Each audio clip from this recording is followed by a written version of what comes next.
TGCRequiem here, and we are back with a deck tech for blue-black Tezzeret. Just a super fun deck. I wouldn't call it a top-tier contender at the moment, but it is very good and always feels like it's maybe a card or a card and a half away from, being in the top 2 tiers of Modern. This is actually the first deck I played in Modern. When my friends were trying to get me to play some Modern. It was a proxy deck at the time just because I wasn't sure if I wanted to spend the money on the format.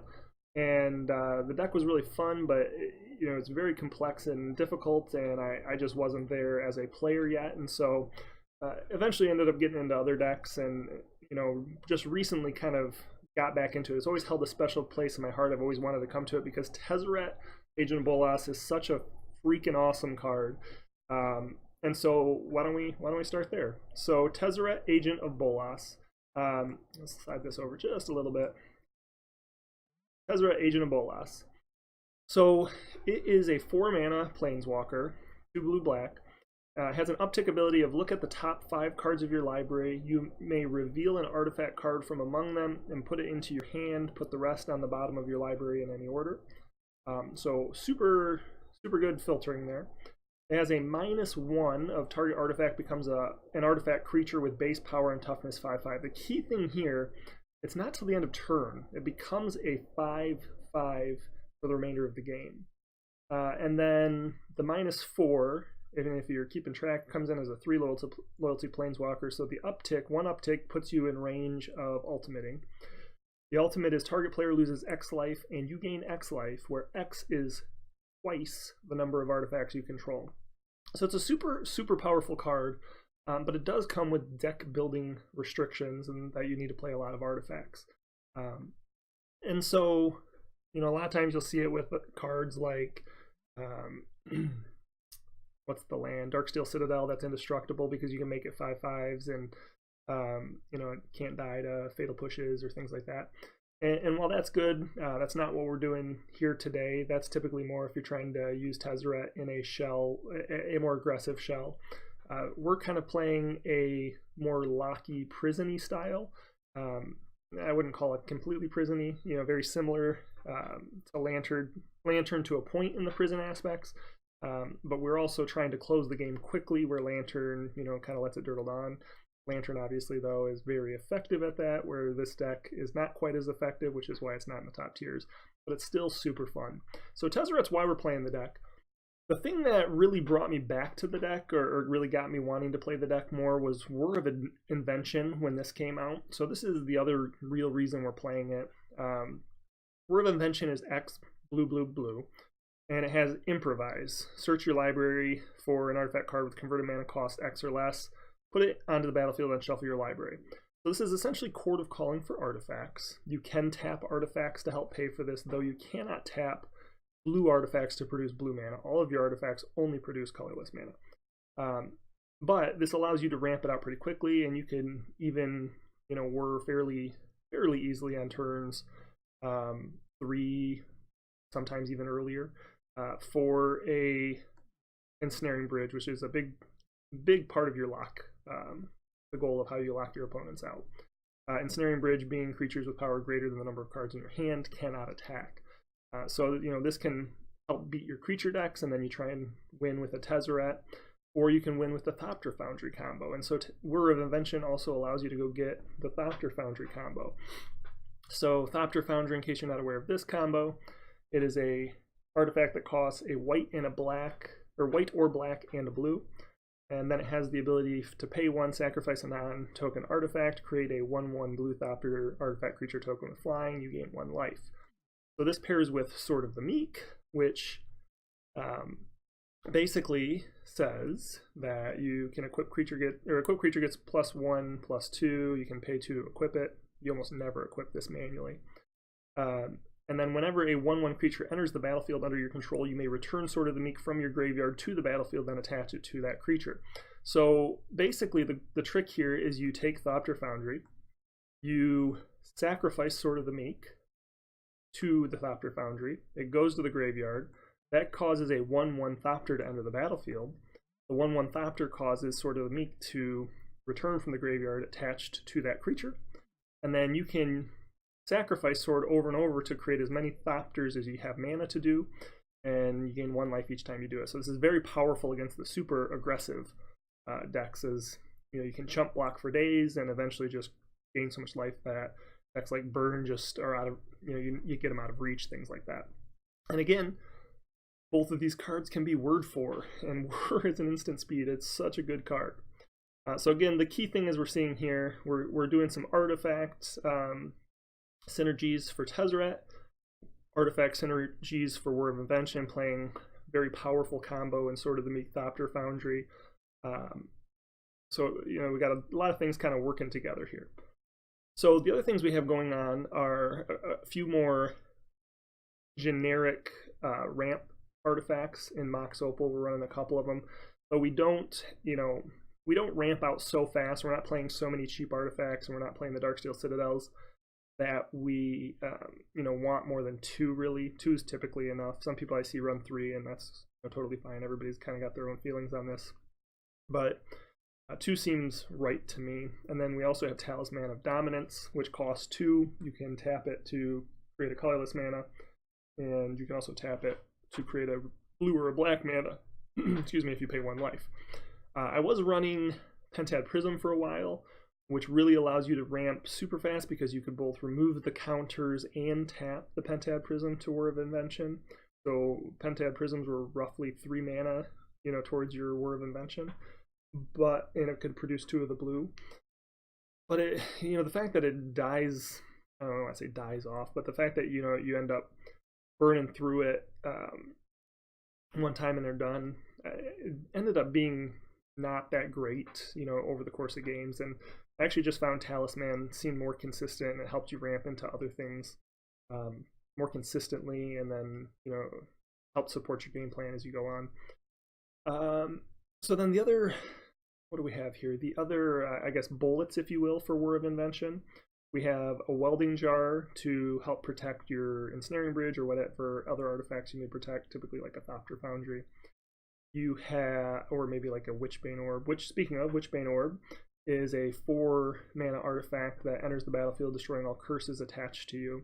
And then you have Hexproof. So this is really good against like a deck such as Titan Shift, where they can't hit you with the Valakut triggers, or Storm, which obviously cannot beat you with a what's the card? Grape Shot. But they also cannot target you with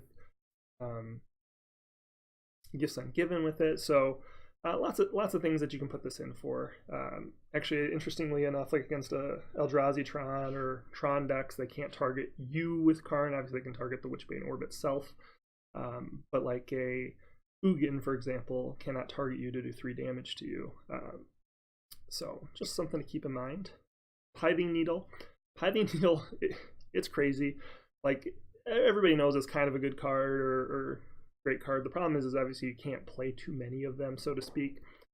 But there are very few decks that Pithing Needle does nothing against. It can be very effective against most decks, and worst case scenario, you can always kind of name a fetch land. So Pithing Needle is very good in that regard. Now, it's even better here because you have War of Invention, and you can go get instant speed to name something like Karn.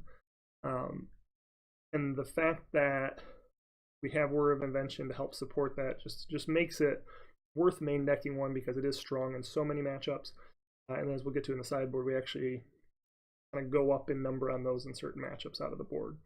And then Relic Progenitus is just kind of like a graveyard hate card that we have main deck. Sometimes people will run Grafdigger's Cage. I like the fact that Relic is, better in more situations in the main deck. If I could find room for one more, and I might actually at some point cut a Search for Azcanta, but if I could find room for one more, I potentially could cut a Search for Azcanta for 1 main deck Grafdigger's Cage. And then we run 3 Mishra's Baubles. We're not quite as aggressive with the Mishra's Baubles in this deck as we might have been in like the Shadow decks rather, or the Traverse Shadow decks that I play. For Mishra's Bauble here, we are going to use it for redraws, but a lot of times the reason we're running it is just to get it out of our hands. It's a cheap way to get cards out of our hand to help turn on Ensnaring Bridge, and we can use it for War of Invention. So we will, crack them from time to time, but we also aren't going to necessarily crack them, as urgently as we would in Traverse decks or Shadow decks in general. And then when we move on to the non-creature cards, or the non-artifact cards, we're running 2 Search for Azcanta. So Search for Azcanta is a legendary enchantment for 1 blue. At the beginning of your upkeep, look at the top card of your library. You may put it into your graveyard. Then if you have 7 or more cards in your graveyard, you may transform Search for Azcanta. So this is a filter early on, and once you have 7 or more cards in the graveyard, it can flip into a legendary land. And so then that allows you to tap to add blue to your mana pool, or you can pay 2 and a blue tap, excuse me, to do an impulse. And so that's look at the top 4 cards of your library. You may reveal a non-creature, non-land card from among them, put it into your hand, put the rest on the bottom of your library in any order. And we haven't gotten it through everything yet, but if you've been paying attention or sneaking ahead at a look at the deck list, Search for Azcanta can grab any card in your deck except for lands. So it becomes a super powerful card filtering tool, just like Tezzeret. I've really liked it so far in my testing, or my playing with the deck, so I definitely recommend at least one. It's definitely a card that we consider cutting in slow, faster matchups, or at least one of them in faster matchups. Collective Brutality, and this kind of has something similar with Search for Azcanta and similar to Liliana of the Veil, and that is we can discard Sword of the Meek for value, essentially, here, because, you know, all we need is the Thopter Foundry, and if we can sack any other artifact, that's going to bring our Sword of the Meek back from the graveyard. So that is a positive, and then it's just a good all-around card, which is really what we need. You know, we don't always need a Fatal Push, you know, because we might have Ensnaring Bridge. We may not always need a Thoughtseize. We might need a removal spell for like a Noble Hierarch. And sometimes we just need to gain life to buy ourselves one more turn to get our Ensnaring Bridge down. And so Brutality fits all the molds. Just a really good card. And Bantu's Last Reckoning and Damnation. Just 2 board sweepers. I do run the split here because you know, there are quite a few Thalia's decks out and fast decks where you just gotta wipe that initial aggressive start from them. And even though you can't untap your lands for the next turn, you know, if you had to wait an extra turn to cast a Damnation, you'd have lost. So you know, I have found it is useful. There are games where Damnation would definitely be better, but there are definitely games where I can't cast Damnation, but I can cast Bantu's Last Reckoning through a Thalia. So right now I'm running the split of 1 of each, and then we are running 4 Liliana of the Veil because it's just an amazing card, and we're trying to kind of lock with the Ensnaring Bridges, the Liliana of the Veils. We're just trying to lock our opponent out to some extent. Thopter Foundry, Sword of the Meek's another sort of quasi-bridge. We're just trying to shut down the creature combat. Liliana is just a great card, really what it comes down to. And then we are running 1 Tezzeret the Seeker.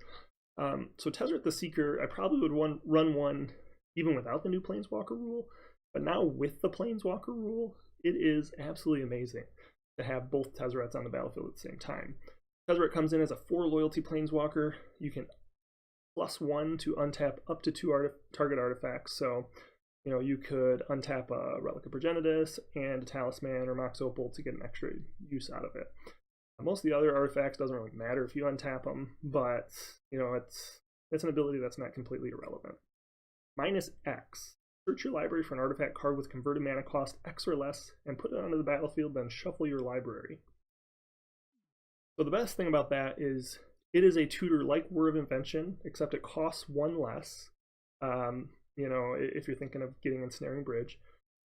And that's not necessarily true because you can improvise for Whir, but it also can get Witchbane Orb, and so sometimes your only out is to land a Tezzeret and go get a Witchbane Orb, or land a Tezzeret and go get an Ensnaring Bridge where you wouldn't have been able to Whir for it. And so Tezzeret's great for that, and again, the -5 is artifacts you control become target, or artifact creatures with base power and toughness 5/5 until end of turn. So this is only for a single turn, but it is a way to get a bunch of damage through in 1 turn. And obviously Ensnaring Bridge can stop you from attacking with creatures that large. However, you can always sack your Ensnaring Bridge to the Thopter Foundry if a turn comes up where you need to you know, get a lethal attack on your opponent. The other thing to keep in mind is Thopter Foundry and Ensnaring Bridges, you know, what's the word I'm looking for here? Synergy. So Ensnaring Bridges, creatures with power greater than the number of cards in your hand cannot attack. Well, if you create an army of 1/1 Thopters, on your draw step you draw a card, you attack with your 1/1s, then you cast your spell and your opponent can't attack because you have 0 cards in hand. You know, unless they have something like a Ornithopter or, you know, like a Noble Hierarch. So very few creatures can actually attack you, and you can kind of control the, you know, the attacking in that way. So these cards all work really well together. Again, super fun deck. Let's talk about the mana base for a minute. So in the mana base, we are running Scalding Tarns. I'm actually going to replace the Scalding Tarns here with Misty Rainforest. And the reason I'm going to do that, I just want three blue fetches here. And Scalding Tarn, I have actually found quite a few times where I will name Pithing Needle on Scalding Tarn against like a Grixis Shadow deck or a Jeskai deck, and Storm even to some extent, because Storm is one of the few decks where Pithing Needle doesn't do a whole lot. And so, you know, you don't want to lock yourself out of fetching. So I would actually recommend Misty Rainforest over the Scalding Tarn, just because you're not gonna run into many decks where that's an issue.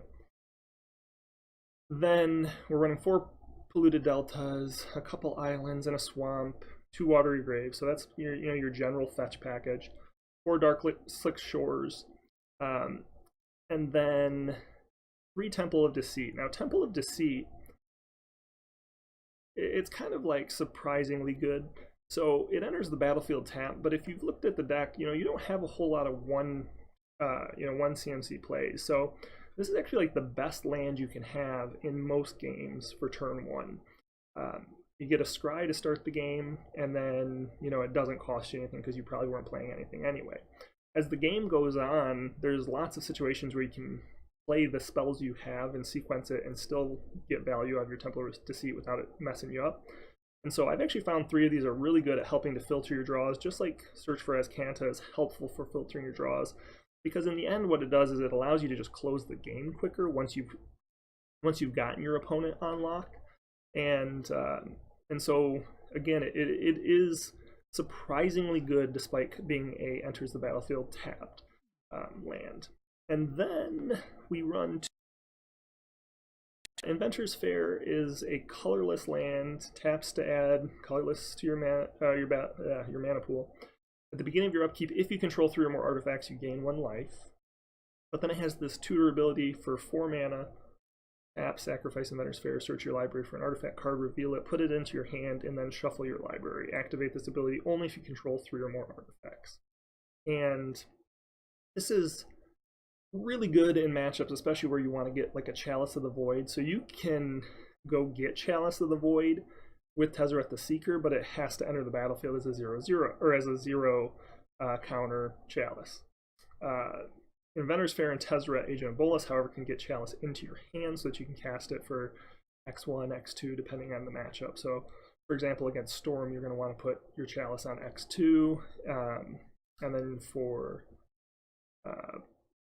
like Tron, you'll want it on X1 to turn off all their eggs and expedition maps and ancient strings, things like that. And so I found Inventor's Fair really helps kind of fill the role in some of those spots as it gains you life, which again, just that incidental life might be enough, similar to Collective Brutality, to get you to a point where you can actually just win a game that you couldn't have otherwise won by giving you that 1 extra turn to get your Ensnaring Bridge or Thopter Foundry combo on. A bunch of people will probably want to say, hey, why aren't you running Academy Ruins? I played Academy Ruins, it almost never comes up. You know, there's just, the deck tends to close quick enough that it's not a big deal. There certainly are situations where it comes up, but it is so infrequent.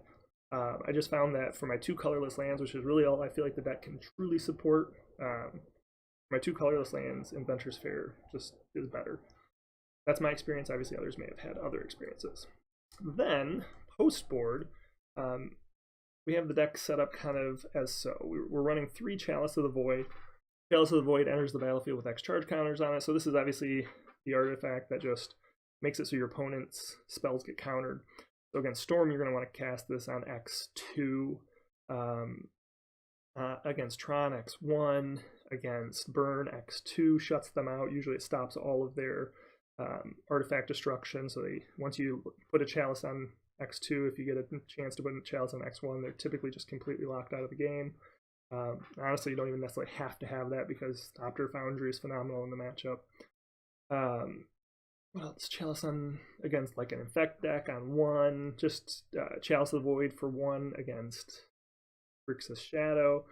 So there, it's not good against everything, but there are some decks it's just really strong against. For X0, it's very strong against Living End, etc. So Chalice is very good, just a kind of a haymaker in certain matchups. And part of what we're trying to do here is just lock entire portions of the opponent's strategy out with these key cards like Chalice and Ensnaring Bridge.